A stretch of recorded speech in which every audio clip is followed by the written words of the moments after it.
राम राम हरे हरे, हरे कृष्ण कृष्ण कृष्ण हरे हरे, हरे राम राम राम हरे हरे, हरे कृष्ण कृष्ण कृष्ण हरे हरे, हरे राम राम राम हरे हरे, हरे कृष्ण कृष्ण कृष्ण हरे हरे। ब्रह्मानंदं परमस्पृदं केवलं ज्ञानमूर्तिं द्वन्द्वातीतं गगनसदृशं तत्त्वमस्यादिलक्ष्यम् एकं नित्यं विमलं अचलं सर्वधी साक्षिभूतं भावातीतं त्रिगुणरहितं सद्गुरुं तं नमामि सद्गुरु शान्तं सच्चिदानन्दविग्रहं पूर्णब्रह्मपरानन्दैशम् आनन्दीवल्लभं सद्गुरु सच्चिदानन्दं केवलं करुणाकरं ज्ञानयोगेश्वरं वंदे ज्ञानदेवा पुनः पुनः। सर्व संतांना वंदन, सद्गुरूंना वंदन, आपणा सगळ्यांना वंदन करून आजच्या चिंतनाला आपण सुरू करतो।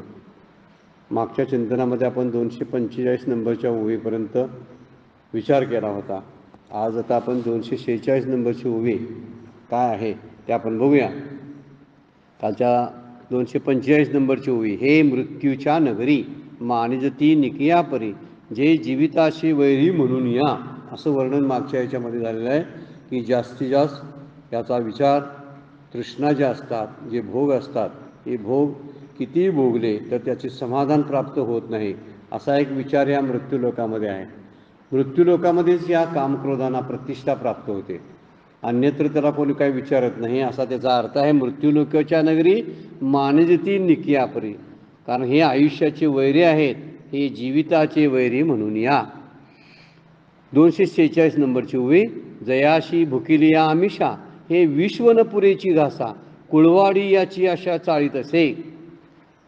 ज्यांना भूक लागली असता ते भक्ष्याकडे जेव्हा जातात तेव्हा हे विश्व देखील एका घासाला पुरं पडत नाही, अशी ज्या भोगाच्या प्राप्तीचा उपाय अशक्य व अज्ञात आहे, आणि जे भोग भविष्यकाळात कदाचित प्राप्त होतात किंवा होत नाहीत, त्या भोगाच्या इच्छेला आशा म्हणतात।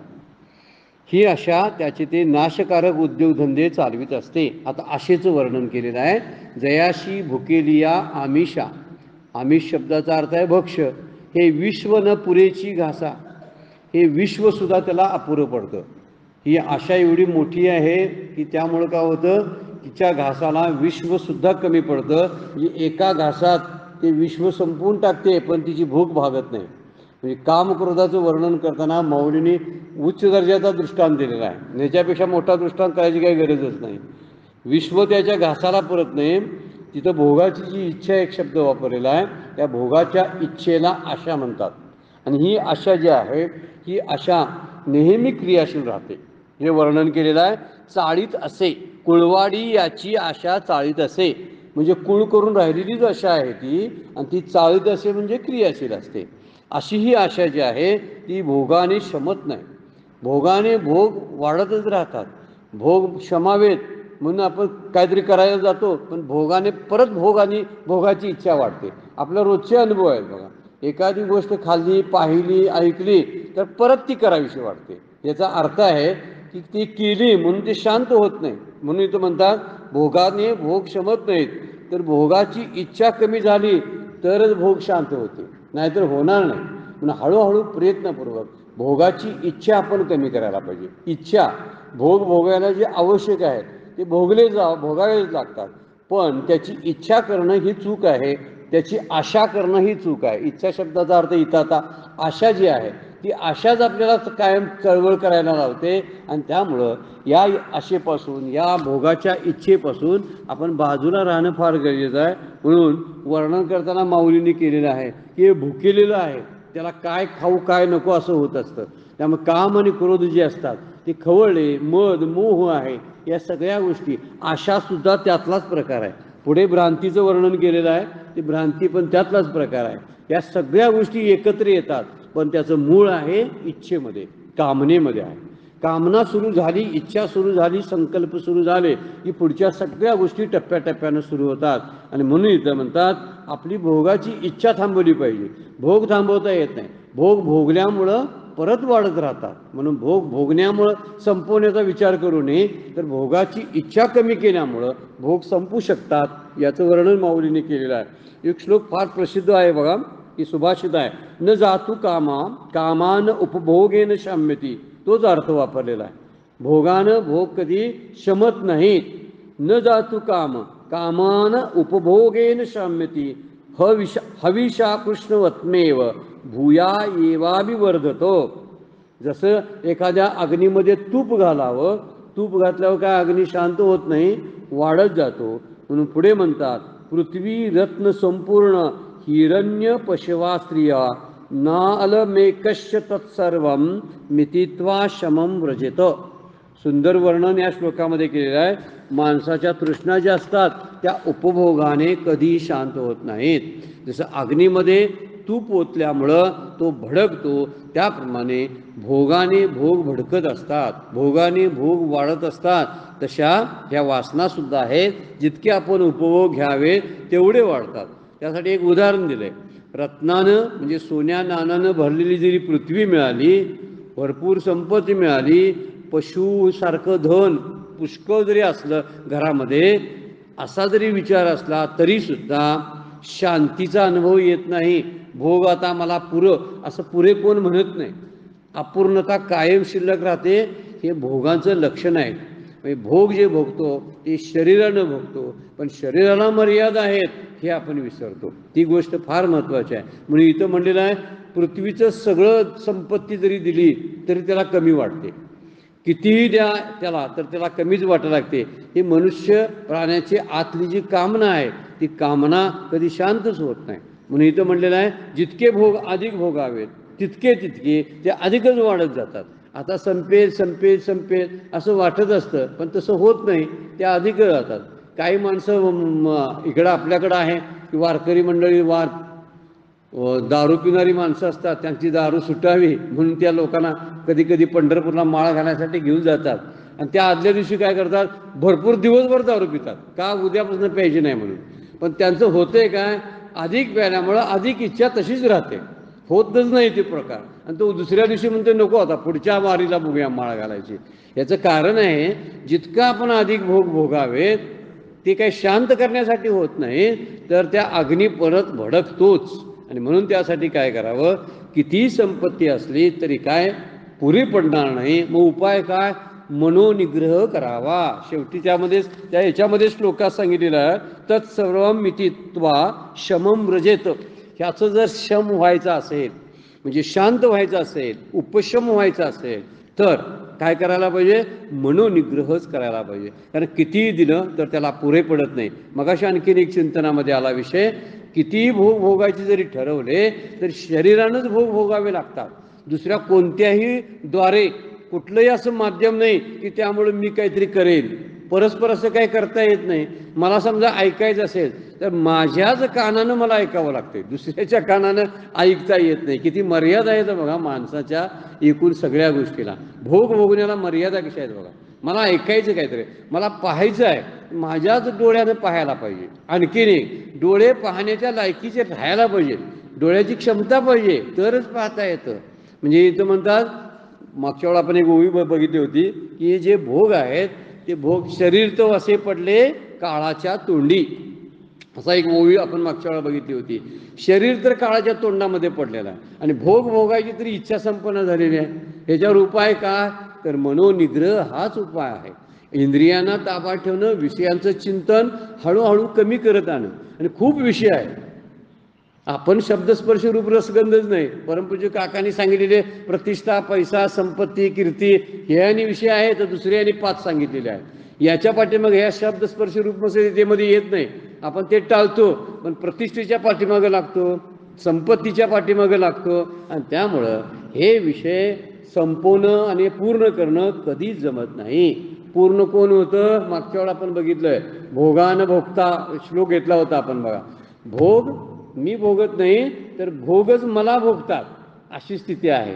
मी तप करत नाही तर त्या तपाने मी तप्त होतो, असं वर्णन केलेलं होतं. त्यामुळं जीर्ण काय होतं, तर काळ जीर्ण होत नाही तर मी जीर्ण होतो. असा श्लोक आपण पाहिला होता. कारण कितीही भोग भोगले तरी माझ्या शरीराला मर्यादा आहेत. शरीर नसेल तर भोग भोगता येत नाही. पुढे जाऊन होतंय का, शरीर गलित गात्र होतं, शरीराच्या क्षमता संपतात पण भोगाची इच्छा संपत नाही. त्यामुळे शरीराकडे बघायची काही गरज नाही की शरीरातल्या कुठल्या कुठल्या इंद्रियांना काय काय भोग लागतात. त्याच्यापेक्षा भोगाची इच्छा संपवणं हाच त्याच्यावरला सोपा मार्ग ज्ञानेश्वर माऊली आपल्याला सांगतात. सोपा म्हणण्यापेक्षा सोपा म्हणतोय आपण, खरा तर तोच अवघड आहे की तो मनोनिग्रह होत नाही. आपल्याला एखादी गोष्ट टाळता येत नाही. व्रत उपास ह्या गोष्टी ज्या उपवासाच्या वगैरे सांगितल्यात ह्या मनोनिग्रहाच्यासाठी सांगितलेल्या आहेत. त्यातला दुसरा त्याच्यावरचा दुसरा काय हे नाही आहे. असेल आणखीन वैज्ञानिक त्याच्या पाठीमागे सत्य काहीतरी वेगळं आत्ताचे लोक सांगत असतील, पण खरा उपाय आहे की आपण जेवायचं खाण्याचं टाळतो. म्हणजे त्या काळात आपल्याला काहीतरी चिंतन होतं किंवा आपण आपला त्याग करायची जी वृत्ती आहे ती हळूहळू वाढत जाते, असा त्या पाठीमागचा उद्देश आहे. त्यामुळे मनोनिग्रह होतो. त्यामुळे शम आणि दम हे दोन गोष्टी आहेत. दम जो आहे इंद्रियांचा निग्रह आहे, शम हा मनाचा अंतःकरणाचा निग्रह आहे. ह्या दोन्ही निग्रहाला महत्त्व देणं फार गरजेचं आहे. इंद्रियांनाही स्वैर वागू देऊ नये, मनालाही स्वैर वागू देऊ नये. असा जर होत असेल तर भोगाची इच्छा हळूहळू शम होत जाते. उपशम त्या भोगांच्या इच्छेचा होतो आणि त्यावर तोच विचार माऊली इथं सांगतात 246 ओवीमध्ये. जयाशी भुकेलिया आमिषा हे विश्वन पुरेची घासा.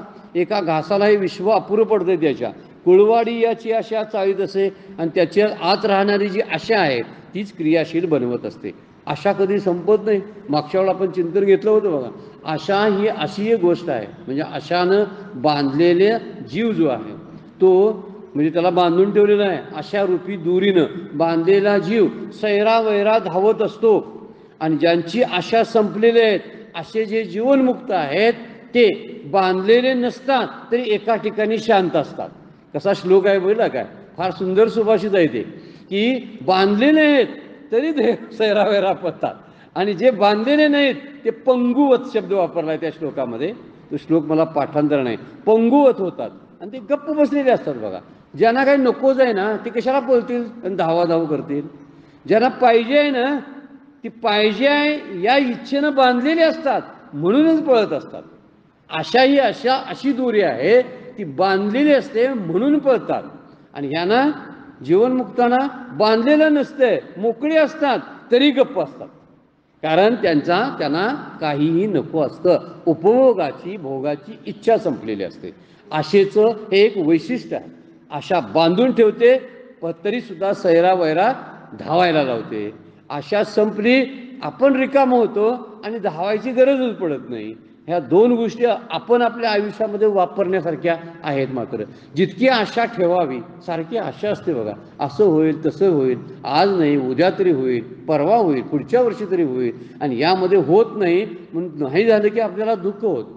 म्हणून एखाद्या आशेला पकडून ठेवणं हे आपल्यासाठी परिणामाला, दुःखाला आपण परिणामी सामोरं जावं लागतं. यासाठी आशा क्रियाशील असते आणि तिला भूक किती मोठी आहे ती सांगितलेलं आहे बघा.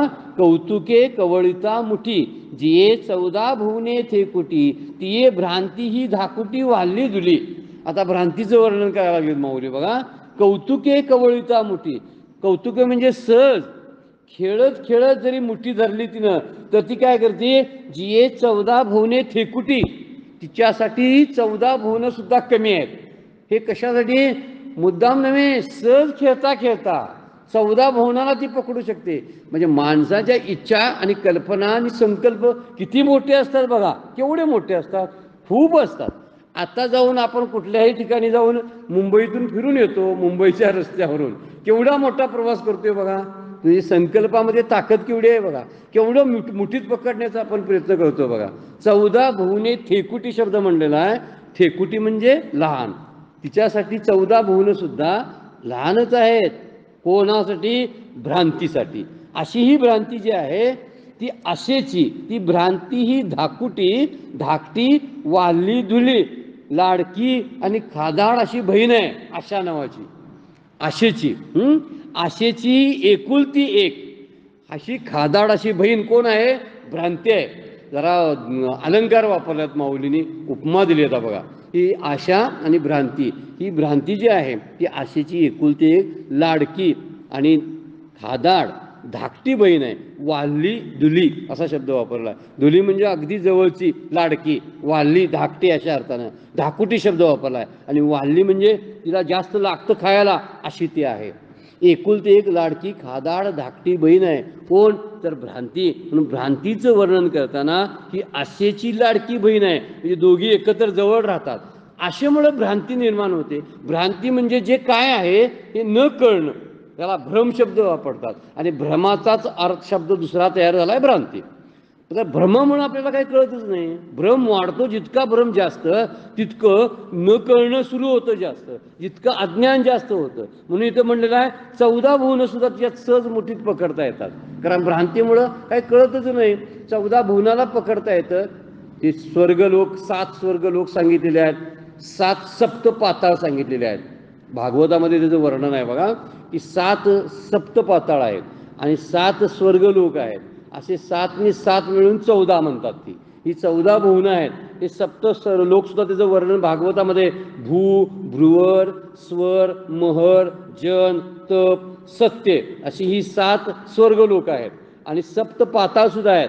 अतळ, वितळ, सुतळ, महातळ, रसातळ, तळातळ आणि पातळ असे हे 7 सप्त लोक आहेत. त्या 7 लोकांना, 7 स्वर्गलोकांना आणि 7 पाताळांना सुद्धा ती गुंडाळून घेऊ शकते. म्हणजे तिचे इतक्यावरती राज्य चालतं, सहजपणाने ती पकडू शकते. म्हणजे तिच्यासाठी कुठलीही गोष्ट अवघड नाही. सुरुवात कुठून झाली? कामातून. हे मात्र महत्त्वाची गोष्ट ते आहे. काम येश, क्रोध येश याच्यातून सुरुवात झालेली आहे. आणि त्यातूनच ही भ्रांती, आशा हे शब्द निघालेले आहेत. आपल्याला भ्रांतीचे त्रास देतात. 5 भ्रांती परमपूज्य काकाने आपल्याला ग्रंथामध्ये मांडलेल्या आहेत बघा. कदाचित पारमार्थिक विज्ञानमध्ये, परमार्थ विज्ञानमध्ये सुद्धा त्याची मांडणी केलेली आहे. ती देहभ्रांती, देह सत्यत्वाची भ्रांती, जग सत्यत्वाची भ्रांती, कर्तृत्वाची भ्रांती, भोक्तृत्वाची भ्रांती, कर्तृत्व भोक्तृत्वाची भ्रांती, संघभ्रांती, विकार भ्रांती अशा 5 भ्रांतीचं वर्णन त्यामध्ये केलेलं आहे. खऱ्या भ्रांती ज्या आपल्याला त्रास देतात ना, त्या 2-3 पहिल्याच आहेत. त्या देह सत्यत्वाची भ्रांती, जग सत्यत्वाची भ्रांती आणि तिसरी आहे कर्तृत्व भोक्तृत्वाची भ्रांती. या 3 भ्रांती आहेत ना, यांना ही 14 भुवनं जिंकायला अजिबात अवघड वाटत नाही. अवघड वाटत नाही शब्दाचा अर्थ बघा. देहावर जेव्हा भ्रमाचा प्रभाव पडायला लागतो त्यावेळी देह मी आहे अशी भ्रांती निर्माण होते. आणि त्यामुळे देहाशी संबंधित ज्या ज्या गोष्टी म्हणून आहेत त्या माझ्या आहेत वाटा लागतात. असं माझ्या वाटा लागल्या की जग सत्यत्वाची भ्रांती सुरू होते. आता या माझ्या आहेत त्यामुळे मी कर्तृत्वानं तयार केलेले आहेत, त्यामुळे कर्तृत्वाची भ्रांती वाटा लागते. एकमेकावर अवलंबून आहेत. जोपर्यंत जग सत्य दिसतं, देह मी आहे असं वाटतं, तोपर्यंत दुसऱ्या कुठल्याच भ्रांत्या निघून जात नाही. म्हणून भ्रांती ही आशेची धाकटी बहीण म्हटलेलं आहे, कारण तीच आशा आपल्या पल्लवित करते, इच्छा वाढवते, कामना वाढवते आणि त्यामुळं जगणं मुश्किल करून ठेवते त्या जीवाला बांधून टाकल्यामुळं. आशा अशी दूर आहे की बांधून टाकते आणि जगणं त्याचं मुश्किल करून टाकते. पण ह्या गोष्टी मात्र विचारात घेण्या पाहिजेत. अगोदर भ्रांतीचा विचार करायला पाहिजे, आशेचा विचार एवढा करावा लागत नाही. तर पहिली गोष्ट आहे देह सत्यत्वाची भ्रांती, दुसरी जग सत्यत्वाची भ्रांती आणि तिसरी आहे कर्तृत्व भोक्तृत्वाची भ्रांती. म्हणजे देहाला आपण सत्य समजला, माझा समजला तर ती भ्रांती जाणार नाही. देह नाशवंत आहे असं समजून त्याच्याशी आपण वागायला लागलो तर देह सत्यत्वाची भ्रांती निघून जाईल. जगातल्या सगळ्या गोष्टी माझ्या आहेत, जग खरं आहे, जगात चाललेल्या घटना या नित्य आहेत, त्या करण्या नाहीत असं वाटायला लागलं की ती भ्रांती सुरू झाली बघा. जग परिवर्तनशील आहे, बदलणार आहे, नाशवान आहे असं समजायला आपण लागलो की त्याच्याबद्दलचा विवेक तयार होतो. आणि हा विवेक काय होतो तर आपल्याला जागृत ठेवतो. म्हणून ती एक भ्रांती आहे जग सत्यत्वाची भ्रांती. जगातली माणसं, नातीगोती खरी वाटा लागतात, मान अपमान खरा वाटा लागतो, ही जग सत्यत्वाची भ्रांती आहे बरं का. मला मान खरा वाटतो, अपमान खरा वाटतो, कोणतरी बोललेलं मनाला लागतं, कारण ते शब्द खरे वाटतात. शब्द खरे वाटतात म्हणजे जग खरं वाटतं ना. म्हणून मुळात सुरुवात झाली देहच खरा वाटतोय म्हणून. पहिले देहाची भ्रांती जर काढली तर जगाची भ्रांती कशामुळे निर्माण होईल? सत्यत्वाची होणार नाही. मग कर्तृत्व भोक्तृत्व माझं आहे असा तो जीव कशाला म्हणायला लागेल? कारण माझं काहीच नाही अशा भावनेनं जर जगायला लागला तर जग सत्यत्वाने देह सत्यत्वाची भ्रांती निघून गेली तर कर्तृत्व भोक्तृत्वाची भ्रांती तरी कशाला शिल्लक राहील? जाणारच आहे. त्यामुळे मी काही करत नाही हे चाललंय सगळं. ते जग हे कायमचं टिकणारं नाही आहे. कारण जग खरं नाही. आता एकदम वादाकडे जायची काही गरज नाही. साध्या साध्या गोष्टीतून सुद्धा कळतंय की जग नाशिवंत आहे. जग झालंच नाही म्हणायचं राहू दे, जग झालंय कारण नाशिवंत आहे तरी म्हणूया. अगदीच आपल्याला गोविंद काय पादाचार्यांनी लिहिलेल्या ज्या आहेत याच्यामध्ये वर्णन केलंय, उपनिषदामध्ये वर्णन केलेलं आहे की ते उपनिषद म्हणते जग झालंच नाही. मग जग झालं नाही आपल्याला पटण्यासारखं एवढी फार मोठी आपली क्षमता नसते. जग झाले म्हणूया आपण, पण जग सत्य नाही असं तरी मानता येते. म्हणजे भ्रांत्या निघून जातात. आणि भ्रांत्या निघून झाल्या ना त्या काम क्रोधाचं काही चालत नाही. काम क्रोध सुद्धा पंगुवत होऊन जातात. म्हणून इथं माऊली वर्णन करतात ही आशा सुद्धा तिची धाकटी बहीण आहे. भ्रांती आहे, त्या भ्रांतीमुळे या सगळ्या गोष्टी घडायला लागतात. म्हणून ही भ्रांती घालवणं फार गरजेचं आहे. आणि भ्रांतीनं आपल्याला कवटाळलेलं आहे. ती गेली तरच आपल्याला सुखाचा अनुभव येतो आणि कामक्रोध निघून जातात. असं 247 ओळीमध्ये म्हणतात. 248 नंबरची ओवी आहे बघा. जे लोकत्रयाचे भातुके खेळताची काय कौतुके, तिच्या दासीपणाची ये बिके तृष्णा जे. जी भ्रांती खेळता खेळता त्रैलोक्याचे भातुके खाऊन टाकते, म्हणजे भातुकलीचा खेळ मोडून टाकते. कशाला भातुकलीचा खेळ म्हटलेला आहे? संसाराला. भातुके शब्दाचा अर्थ एक आहे, मुलींचा जो खेळात शिजवलेला थोडासा भात असतो ना त्याला भातुके म्हणतात. म्हणजे भातुकलीचा खेळात जो भात म्हणून शिजवतात लहान पोरं त्याला भातुके शब्द वापरलेला आहे. आपल्याला माहिती आहे भातुकलीचा जो खेळ असतो ती लहान पोरं खेळत असतात. त्यांच्यामध्ये माणसं तयार करतात, जेवणं असतात, भांडी असतात, सगळं उगीच चालू असतं सगळं. आणि कल्पनेनं सगळं ते बोलत असतात. पाहुणे आलेत आता जेवायला बसा वगैरे. जे काय करतात लोकत्रयाचे भातुके, म्हणजे तिन्ही लोकांना ती खाऊन टाकते. त्या भ्रांतीचे दास्य करून त्या दासीपणाच्या बळावर अप्राप्त विषयाची इच्छारूप तृष्णा जगत असते. हे भ्रांतीचे दास्य करून, म्हणजे भ्रांतीची दासी कोण तर पुढं आता म्हणलंय बघा तृष्णा. तिची दासी आहे ती. कशी कल्पना माऊली करतात बघा. हे आपल्याला श्लोकातून कळलं नसतं. भगवद्गीतेच्या श्लोकातून एवढा उलगडा झाला नसता. किती वर्णन आणि स्पष्टीकरण माऊलींनी सोप्या भाषेत दिले बघा. ही तृष्णा सुद्धा आहे ना, ही तृष्णा त्याची काय करते? दास्य करते भ्रांतीचं. या भ्रांती अगोदरच असतात आणि तिला जोडीला कोण जाती दास्य करायला? तृष्णा. त्यामुळे तृष्णा वाढते ना, वाढत जाते. ज्या इच्छा अगदी तीव्र होतात त्या तृष्णेचं स्वरूप आहे. त्याला 3 लोकांचं भातुकली म्हणलेलं आहे की भातुके पुरं होत नाही, ती खाऊन टाकते. ही भ्रांतीची दासी जी आहे तृष्णा, तिच्या बळावरही जगते. ही गोष्ट विशेष आहे. म्हणून भोग तृष्णा आहेत. आता महाश्रना शब्द जो वापरला आहे या ओवीसाठी वापरलेला. जो खादाडपणा सांगायचा आहे ना माऊलींना, तो या ओवीतून सांगितलेला आहे. श्लोकामध्ये महाशन शब्द आलेला आहे बघा. महाखादाड आहे ते. महापापमा शब्द वापरला, पापी आहे, त्याबद्दलच्या पण ओवी आपण बघितल्या. तर इथं भोगतृष्ण्या ज्या आहेत त्या महाखादाड आहेत. त्यांचं पोट कधीच भरत नाही. 14 भवनं त्यांना कमी पडतात. भातुकलीचा जसा खेळ मोडून टाकावा तसा हे संसार मोडून टाकतात.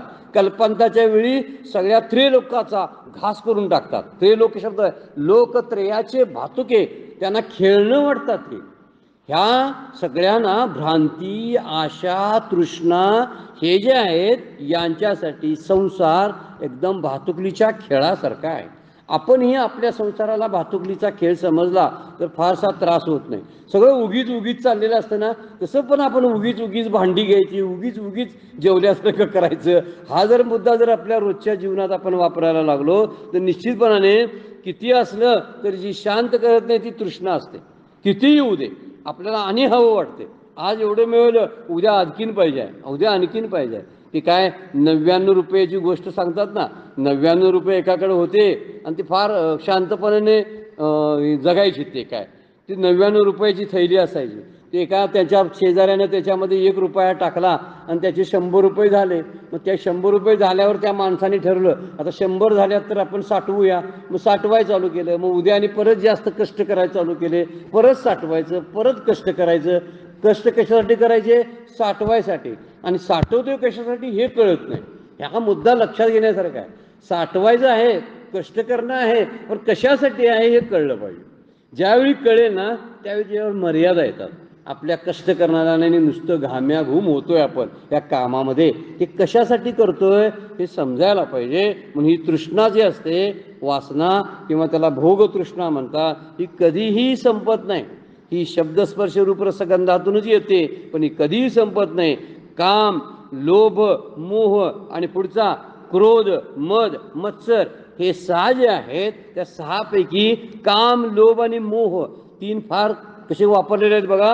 हे भोगतृष्णेचे सकारात्मक स्वरूप आहे म्हणतात. कारण खरी भोगवासना जी आहे या तिन्हीकडे असते. काम, लोभ आणि मोह हे थोडे असावेत, थोडे असले तर हरकत नाहीत, पण त्याला सकारात्मक म्हणलेलं आहे. पण ह्यातूनच पुढे निर्माण होतात ते क्रोध, मद आणि मत्सर, हे नकारात्मक स्वरूप मानलेलं आहे. म्हणजे हे असूच नाहीत. याचा अर्थ वरचे काम क्रोध गेले तर हे मद मत्सर सुद्धा निघून जातात. दोनांना एकाला सकारात्मक म्हणलेलं आहे स्वरूप, दुसऱ्याला नकारात्मक स्वरूप म्हणलेलं आहे. सकारात्मक स्वरूप म्हणण्याचं कारण आहे की त्यांच्याकडे जास्त लक्ष द्यायला पाहिजे. काम, काम, लोभ आणि मोह हे 3 आहेत. हा क्रोध त्याच्यावर अवलंबून आहे, मद मत्सर त्यावरती अवलंबून आहे. पण खरी गोष्ट ही आपण विसरतो. त्यामुळे तृष्णेमुळे विषय आवडतात, विषयांची वासना वाढत जाते. त्यातूनच अनुकूल प्रतिकूल क्रिया, हे मला आवडतंय, हे मला आवडत नाही, असं सुरुवात होतं. वास्तविक दिसायला गेलं तर हे मृगजळासारखं आहे. जग हे शास्त्रानं वेदांतानं मृगजळासारखं मानलेलं आहे. मृगजळाचा दृष्टांत दिलेला आहे. आणि जसं मृग एखादं ते हरिण पाण्याच्या शोधामध्ये धावून मरून पडतं, तसंच माणसाचं होतं, जीवाचं होतं. पुढे अजून सुख आहे, पुढे अजून सुख आहे. ते म्हणते पुढं पाणी आहे अजून पळूया, पुढे पाणी आहे म्हणून पळूया, असं हरिण म्हणतं. त्याला म्हणतात मृगजळ. मृगजळ शब्द त्यातून आलेला की पुढं पाणी आहे असं वाटतं. वास्तविक पाण्याचा तो आभास असतो. तसा सुखाचा आभास माणसाच्या जीवनामध्ये असतो. पुढे आहे आशा लावते तसे. आशा काय म्हणते, पुढे सुख आहे, पुढे सुख आहे, पुढे सुख आहे. आणि भ्रांतीनं हे पळायला चालू करतं. या सगळ्या गोष्टी, तृष्णा म्हणजे आतमध्ये ताणच असते ती, हे करण्याची. ही ताण कोणती आहे? मृगजळ, ज्याला आपण म्हणतो ताण लागलेला आहे. म्हणून विचार केला तर कळतं आपण की हे जे आहेत, हे दुपारचं ऊन, मृगजळ दिसणारा दुपारचं ऊन असतं ना समोर, समोर दुपारचा सूर्य मध्यभागी आला की मगच अशा त्या वाळवंटावरती पाणी असल्याचा भास व्हायला लागतो. सकाळच्या उन्हामध्ये किरणामध्ये किंवा संध्याकाळच्या किरणामध्ये कधीही मृगजळ दिसत नाही. तर दिसतं कधी? भर दुपारी दिसतं. आता इथं काही विचार करतात की चिंतन मांडतात की भर दुपारी मृगजळ दिसतं. मृगजळ दिसायला कारण हे दुपारचं ऊन नाही, तर त्या हरणाची तहान आहे. खरा मुद्दा तिथं आहे. तहान नसते ना तर त्याची मनात आलंच नसतं, मला पाणी प्यायचं आहे, मला पाणी प्यायचं आहे.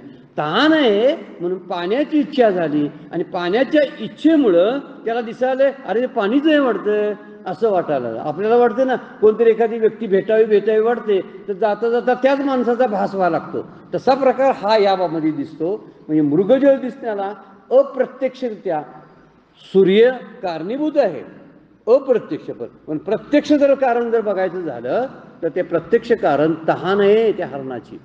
म्हणून माणसाची तृष्णा हीच सगळ्याला कारण असतं. कारण भोगून शांत होत नाहीत, ते आपण संपवावे लागतात, किंवा ते खोटे आहेत असं मानावं लागतं. ते मिथ्या आहे, संसार जग मिथ्या आहे असं मानावं लागतं. मगाशी आपण एक भ्रांती बघितली ना, जग सत्यत्व. त्याच्यावर उपाय काय? जग मिथ्या असं स्वतःला शास्त्राचा आधार घेऊन पटवून घेणं. पटवायला लागतंय आपल्याला. आपल्याकडे उदाहरणं सुद्धा तशी आहेत, जग सत्य नाही याची, पण तरीसुद्धा आपल्याला वाटतंय सत्य, आणि त्यामुळे भोग वाढतात. म्हणून माऊलींची फार सुंदर उभे आहे 9व्या अध्यायामध्ये बघा. दर्दुळ साप गेळी जिथं आहे उभा, की तो माशिया वेटाळी जीवा, तैसे प्राणिया कवना लोभा वाढविती तृष्णा. ही तृष्णा सांगण्यासाठी माऊलींनी बेडूक आणि सापाचा दृष्टांत दिलेला आहे. सापाच्या तोंडात बसून हा बेडूक पोट भरण्याचा उद्योग करतो. आता तू काय पोट भरणार आहेस रे बाबा, तुला आता साप गिळणारच आहे, आणि कशाला जीभ बाहेर काढतो? सापाच्या तोंडात बसून बाहेर जीभ काढायला आहे. केवढी तृष्णा तीव्र आहे हे यावरून आपल्या लक्षात येतं. म्हणून जे लोकत्रेय आहेत, म्हणजे कुठले आपण म्हणतो पाताळ, स्वर्ग आणि मृत्यूलोक, हे भातुके आहेत त्याच्यासाठी. ते मोडून टाकतात. म्हणजे काय करतात तर त्याच्यावरती राज्य करतात. हे तृष्णा. म्हणून म्हणलंय, जे लोकत्रयाचे भातुके, खेळ ताची खाय कौतुके, तिच्या दासीपणाची बिके तृष्णा जे. ही तृष्णा जी आहे, इच्छारूप तृष्णा, ही तिचं दास्यपण करते भ्रांतीचं. हे असो मोहे मानिजे, या ते अहंकार घेपे दिजे. कसं वाढत वाढत निघाले बघा. आता मोह आला, अहंकार आला. जेने जग आपुलेने भोजे नाच विजत असे. हे असो अज्ञानाने यांना मान दिला आहे. म्हणजे मोहामुळं या सगळ्या गोष्टीला मान मिळतो, त्यांचा आदर राखला जातो. वास्तविक आदर करायला नको पाहिजे, तृष्णेचा, क्रोधाचा आदर करायला नको पाहिजे. पण बरीचशी लोक म्हणतात, तुम्ही मला काय समजलंय, माझा राग काय साधा नाही, तुम्ही मी अजून बघितला नाही राग. म्हणजे हे अभिमानानं सांगतात, ही लाजेनं सांगण्यासारखी गोष्ट आहे. वास्तविक मला राग आहे हे त्या अभिमानानं सांगतात. त्याची लाज वाटायला पाहिजे वास्तविक मला किती राग आहे सांगण्याची. पण लोक काय म्हणतात, तुम्ही अजून माझा राग पाहिला नाही म्हणजे मी फार रागीट आहे असं सांगत असतात. आणि अभिमानानं इथं असा मोहे मानजे, या ते अहंकार घेपे दिसे. अहंकार याच्याशी घेणे देणे करतो. मोह आला की अहंकार पण येतो हे सांगण्यासाठी घेण्या देण्याचा व्यवहार. जेणे जग आपुलेनी भोजे, जो अहंकार आपल्या आवडीप्रमाणे जगाला नाचवीत असतो. जग नाचते कुठल्या तालावर, अहंकारावरच नसते. आपण अहंकार जो असतो आपला, मी सुखी आहे दुःखी आहे, हा सुद्धा अहंकारच आहे. जेव्हा जेव्हा मी असं वर्णन आपण बोलतो आपल्याबद्दल, त्यावेळी ते अहंकारानंच युक्त असतं. काही वेळा ते शुद्ध अहंकार राहतो, काही वेळा मात्र अशुद्ध अहंकार असतो. पण मोहाच्या घरी काम क्रोधाला खूप मान आहे म्हणतात ते. जिथं मोह जिथं आहे तिथं काम क्रोध सुखानं राहतात, त्यांना खूप आदर केला जातो.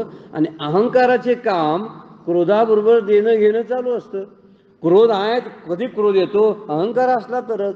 माझं मन दुखवलं, माझा अपमान केला असं केव्हा वाटतं, मानाची अपेक्षा असते तेव्हा. मानाची अपेक्षा असेल तरच अपमानाचं शल्य असतं ना. ज्याला मान नको असतो त्याचा अपमान कसा कोण करणार सांगा बघू, कुणालाच करता येणार नाही. जो म्हणतोय घरी गेलो याने चहा सुद्धा विचारला नाही हो मला, आता चहा पाहिजे होता म्हणून गेलता असा त्याचा अर्थ झाला का, असा आपण विचार करायला पाहिजे. काहीतरी अपेक्षा पाठीमागं असते, म्हणून मान हवा असतो आपल्याला. मग मान पाहिजे याचा अर्थ, सन्मान पाहिजे याचा अर्थ नाही मिळाला तर अपमानाचं दुःख होतं. अपमान का जाणवतो, मानाची इच्छा असते म्हणून. मला मान मिळायला पाहिजे, माझा हार तुरे घालून सत्कार केले पाहिजेत, माझे फ्लेक्स झळकले पाहिजेत, कुठेतरी बोर्ड लागले पाहिजेत, असं सारखं वाटत असतं. माझी प्रशंसा करायला पाहिजे. आणि म्हणून हा काम क्रोध त्यातूनच निर्माण होत असतो. राग येतो, अहंकार नाचवतो. माऊलींची 10व्या अध्यायामध्ये उभी आहे, फार सुंदर आहे. नवल म्हणजे आश्चर्यकारक गोष्ट आहे म्हणतात. नवल अहंकाराची गोटी, गोटी म्हणजे गोष्ट सांगतो तुम्हाला. नवल अहंकाराची गोटी विशेष न लगे अज्ञानापाठी, सज्ञानाचे झोंबे कंठी, नाना संकटी नाचवी. नाचवी शब्द आहे बघा, हा नाचवतो. इथं सुद्धा तेच म्हणतात, जेने जग आपुलेनी भोजे नाचवित असे. नाचवते जगाला तो अहंकार. मी म्हणून पुढं करायला लावतो, मिरवायला लावतो, माझं नाव सगळीकडे पाहिजे, मी केलं असं कळलं पाहिजे लोकांना, नाही तर लोक कसे मला मान देतील, हे करायला लावणारा अहंकार असतो. आणि म्हणून अहंकार नाचवतो शब्द त्यासाठी वापरला. माऊली म्हणतात विशेष न लगे अज्ञानापाठी. हा अहंकार अज्ञानाच्या पाठीमागं पाठला करत नाही कधी तो. ते म्हणतात आम्हाला काही कळतच नाही. अज्ञानी काय म्हणतात, आम्हाला येत नाही, आम्हाला समजत नाही, काही कळत नाही. मग आता कळत नाही म्हणणाऱ्याला आपलं काहीतरी कळतं याचा अभिमान राहत नाही. अभिमान कुणाला, विशेष न लगे अज्ञानापाठी सज्ञानाचे झोंबे कंठी. माऊली काय म्हणतात बघा, अहंकार सज्ञानी जे असतात ना, म्हणजे ज्ञानी म्हणून घेणारे, त्यांनाच हा झोंबतो. आणि नाना संकटी नाचवी, अनेक संकटांना सामोरं जायला लावतो. अहंकारामुळंच सगळी संघर्ष निर्माण होतात. प्रतिष्ठा पणाला लावणे, माझी प्रतिष्ठा घसरली, माझं स्टेटस कमी झालं, या सगळ्या गोष्टी माणूस इमेज तयार करण्याचा प्रयत्न करतो. समाजामध्ये, घरामध्ये, सगळीकडे इमेज, माझी एक प्रतिमा असली पाहिजे. आणि त्या प्रतिमेला कोणी धक्का लावता कामा नये. आता ही इमेज बनवायचा त्रास होतो आणि धक्का लागू नये म्हणून जपावं लागतं, म्हणजे अहंकार जपावा लागतो परत. आणि मग इमेज बनवत तरी कशाला बसायची. आपण कोण नाही अशी जरी ओळख असेल तर आपली बरं आहे ना, चांगली गोष्ट आहे. सगळेजण ओळख विचारत असतात बघा, तुमची जरा ओळख द्या. कुठेतरी काहीतरी कार्यक्रम वक्तृत्व असेल त्या ठिकाणी म्हणतात वक्त्याची ओळख करून देतो. मग वक्त्याची ओळख केवढी असते तर तो वक्त्यानं 2 पानं लिहून दिलेली असतात आणि तू सांगत असतो किती किती पुरस्कार मिळाले, किती पुस्तकं लिहिली, किती आजपर्यंत माझी भाषणं आणि प्रवचनं झाली याचं वर्णन त्यामध्ये असतं. आणि तो सुखावतो त्या बोलण्याला. जरा त्यातलं कमी जर केलं म्हणजे 1992ला ह्यांना हा पुरस्कार मिळाला होता, त्याऐवजी तो सूत्रसंचालक जर म्हणला 1997ला मिळाला होता तर त्याला थांबवतो. 97 नव्हता, 92ला मिळाला. आता त्यानं काय फरक पडतोय रे बाबा तुझ्या पुरस्कारामध्ये? पण तो नाही म्हणतोय, ते बरोबरच सांगायचं. माझं नाव कळलं पाहिजे, मी काय काय करतोय ते समजलं पाहिजे. काही जण परस्पर आपली प्रशंसा करून घेतात, आपण स्वतः तोंडाने करत नाहीत, पण अशी माणसं नेमतात आणि त्यांना प्रशंसा आपली करायला सांगतात. ते त्यांचे अनुयायी असतात आणि ते त्यांची प्रशंसा करत असतात. परमपूज्य काका म्हणतात परस्पर प्रशंसा वर्ग म्हणतात तो, हे एक प्रकारचा परस्पर प्रशंसा करणारा हा एक गट असतो. ह्यानं म्हणायचं तुम्ही चांगले आहात, त्यानं म्हणायचं तुम्ही चांगले आहात. एकामेकाला चांगलं म्हटलं म्हणजे दोघांचं व्यवस्थित चालतं. दोघे चांगले आहेत की नाही हा तिसरा तपासत असतो. ही दोघंच एकामेकाला चांगली म्हणतात, पण खरे चांगले आहेत की नाही हे तिसऱ्याला कळत असतं. आपण बघत नसतो तिकडं, पण एकामेकाला चांगलं म्हणायचं. मी समोर त्याला चांगला म्हटला नाही तर तो मला कसा म्हणेल, म्हणून मी त्याला चांगला म्हणतो. म्हणजे दोन्ही अहंकारामध्ये अडकतात. सज्ञानाचे झोंबीगंटी शब्द वापरला ना, इथं सावध राहणं फार गरजेचं आहे. अहंकाराच्या वेळी हा अहंकार नाचवतो म्हणजे काय करतो, माझी इमेजला धक्का लागू देत नाही. नाही माझा इमेज जर धक्का लागले तर लोक मला काय विचारणार आहेत, माझी ओळख काय समाजामध्ये राहणार. अरे कसली ओळख ठेवतोस? तुझी ओळख खरी मुळातच विसरलास. तू ते नाहीस जे जगाला सांगतोस ते, तू ते नाहीस. म्हणजे मी कोणतरी UPSC मधून निवडून आलेला एक कलेक्टर आहे असा जो कलेक्टर म्हणून तुझी ओळख सांगतोस, शिक्षक म्हणून सांगतोस, प्रवचनकार म्हणून सांगतोस, ही तुझी खरी ओळख नाही. तर तू ब्रह्म आहेस, आत्मा आहेस, ही तुझी आयडेंटिटी खरी आहे. पण तू विसरला ना. तू सांगतोय मी असा आहे तसा आहे, कधी कधी मी ह्यांचा बाप आहे म्हणून सांगतो, कधी कधी म्हणतोय मी ह्यांचा शिष्य आहे, त्यांचं मोठे पण माझ्यावर घेतो. कुठं कुठं जाताना सुद्धा आम्ही सुद्धा कधी कधी पंढरपुरामध्ये मठामध्ये गेलो, ती म्हणतात काय कुठून आला, काय आला, कसं काय तुम्हाला, आता रात्र झाली हो, आता काय आता खोली मिळणं मुश्किल आहे. आम्ही म्हणतोय मुरगुडचे डॉक्टर देशमुख काका तुम्हाला माहिती आहे? अहो आहेत की माहिती आहेत, आमच्याकडे 1-2 तर येऊ जातात, वर्षाला येतात ते, त्यांचे आम्ही शिष्य आहे. खरं काय तिकडून आला? होय, मग चला तुम्हाला खोली देतो. आम्ही कुणाचा वापर केला, वापरला त्यांचा वापर करून पुढे जायचं. कुणाचं तरी काहीतरी करायचं नाही ते करून जायचे. अशा खऱ्या ओळखी आपण मात्र स्वतःच्या विसरून जातो.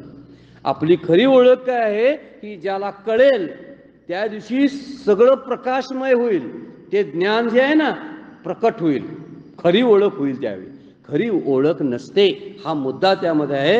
म्हणजे मोहाच्या घरामध्ये हे कामक्रोधाचा खूप मान आहे. आणि अहंकार काय करतो, जगाला नाचवतो. आणि तो नाचवतो विशेष कोणाला, जो म्हणतो मला येते काहीतरी त्यालाच तो नाचवतो. बरेचसे शास्त्राचा अभ्यास खूप खोलात केलेला ना, खूप अहंकार असतो बघा, खूप अहंकार असतो. त्यांना माहिती असते आपल्याला हे शास्त्र येते ते शास्त्र येते. ज्यांना येत नाही ती बिचारी माणसं आणि त्यांना नमस्कार करतात नाही, रिकामी होतात बघा. नमस्कार करून रिकाम होणं सोपं आहे, अगदी सोपं आहे. नमस्कार स्वीकारताना जी स्टेटस तयार होतो ना फार धोकादायक आहे. सांभाळता आला तर बरं, नाहीतर घसरण आहे त्यामध्ये. फार विचारपूर्वक ही घटना आहे. पण फारसे लोक तिकडं देत नाहीत. पदाची इच्छा असते, पण पद सांभाळण्याला लागणारी जी कुवत आहे ती कुवत पहिल्यांदा प्राप्त करावी लागते. पद मिळतंय हो, पैसा मिळतो, पैसा सांभाळायची अक्कल अगोदर लागते, तर पैशाचा उपयोग. पैसा कमवायला सोपा आहे, पैसा सांभाळायला आणि संरक्षण करायला धोकादायक. पैसा वापरायचा कसा हे कळत नाही. तसं पद प्रतिष्ठा सगळ्या प्राप्त होतील, पण त्या सांभाळताना नाकी नऊ येतं आणि सारखं त्यामध्ये अहंकार गुंतून तो माणूस बसतो. त्याच्यापेक्षा नसलं ना तर तो माणूस एकदम शांत असतो बघा. जमिनीवर चालणं किती सोपं आहे, आपण पुढं बघणार आहोत ते. तर हा अहंकार नाचवतो असं माऊलींनी वर्णन केलेलं आहे. ज्याने पुढे काय बघता, सत्याचा भोगसा काढिला मग असत्य तृणकुटा भरिला, तो दंभ रुळविला जगी. आता दंभाचं वर्णन चालू केलंय बघा. मोह झाला, आता अशा तृष्णा झाल्या. सत्याचा भोगसा काढिला, ज्याने धर्मनीतीच्या पोटातील सत्याचा कोतळा बाहेर काढला. खांदारकर महाराज वर्णन कसं करतात बघा. वास्तविक धर्मनीतीच्या शब्द नाही, माऊलींचंही सुद्धा भाष्य व्यवस्थित प्रकट करून सांगण्याचं काम काही लोकांनी केलं. त्यातले परमपूज्य खंदारकर महाराज आहेत. त्यातलं मनोगत जे असतं ना दडलेलं, दडलेला शब्द सांगतात काय बघा, ज्याने धर्मनीतीच्या पोटातील कुठला सत्याचा भोगसा पाडेला, तर सत्य काय आहे, धर्मनीती आहे, तो धर्मनीतीच बाहेर काढून टाकली, म्हणजे सत्य संपलं ना. अर्थात धर्मनीतीतील खरेपणा काढून टाकला आणि त्याऐवजी त्यात काय भरलं, असत्यरूपी गवताचा पेंडा भरला, सगळं खोटं भरून टाकलं. दिसताना काय कसं आत काहीच नसतं, वर दिसताना मात्र काय दिसत असतं, खरंच सत्य आहे वाटतं. धर्मानं नीतीनं वागणारा मनुष्य आहे असं वर दिसतं, पण आत बघायला गेल्यावर दंभ असतो. वरचा दिसतो तो दंभानं असतो. ज्याने धर्मनीतीला कृत्रिम आकार आणला तो दंभ या काम क्रोधानी जगात प्रसिद्धीला आणला. कुणी प्रसिद्धीला आणला दंभ? बघा, दंभ म्हणजे नाटक करणं, आपण नसतो तसं दाखवणं, याला दंभ म्हणतात. आपल्या मनात एक असतं आणि तोंडावर ओठावर एक असतं, पोटात एक आणि ओठावर एक असतं, त्याला दंभ म्हणतात. म्हणून इथं वर्णन केलेलं आहे, धर्मनीती जी आहे त्यातला खरेपणा काढून टाकला. धर्मात जी सत्य आहेत, सत्य त्यात मांडलेले आहेत, तीच काढून टाकली. मग धर्माला अर्थ काय राहिला हो? तसा प्रकार हे कुणी केला? त्या काम क्रोधरूपी शत्रूनं केलेला आहे. त्यानंच दंभाला वाढवला. दंभ यायला काय कशानं? इच्छेमुळेच ना. काहीतरी पाहिजे वाटतं आणि ते नसतं आपल्याकडं, मग नसतं तर दाखवायला पाहिजे ना, मग दाखवायसाठी नाटक करावं लागतं. नाटक करणं म्हणजे दंभ आहे. हा दंभ इथं मांडलेला आहे. त्यात असत्याचा पेंडा भरलेला आहे आणि खरं दिसतच नाही, खोटं सगळं दिसायला असतं, काय कळत नाही आपल्याला. आणि म्हणून इथं म्हणलेलं आहे, काम क्रोधानं मात्र याला प्रसिद्धीचा आणला, या दंभाला. दंभ झोपणं कठीण असते बरीचशी गोष्ट. आपण एक म्हणून खरा बघायचं असेल माणूस तर एकांतामध्ये कसा वागतो हे त्याचं खरं वागणं असतं. कधीही बघायचं. आपण रस्त्यानं जाताना RTO पोलीस दिसेल म्हणून गाडी कशी बरोबर मार्गानं डाव्या बाजूनं सिग्नल बघून मारत असतो. का? तर तिथं शिपाई, पोलीस शिपाई आहेत म्हणून.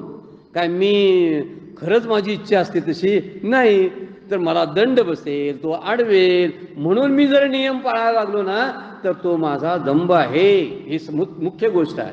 म्हणून एकांतामध्ये असताना सुद्धा, म्हणजे रात्रीची वेळ आहे, सिग्नल बंद आहे, तरी सुद्धा चुकून एखादी गाडी आडवी येऊ शकते म्हणून बरोबर आहे त्या दिवसाच्याच मार्गानं रात्री सुद्धा प्रवास करतो तो. का?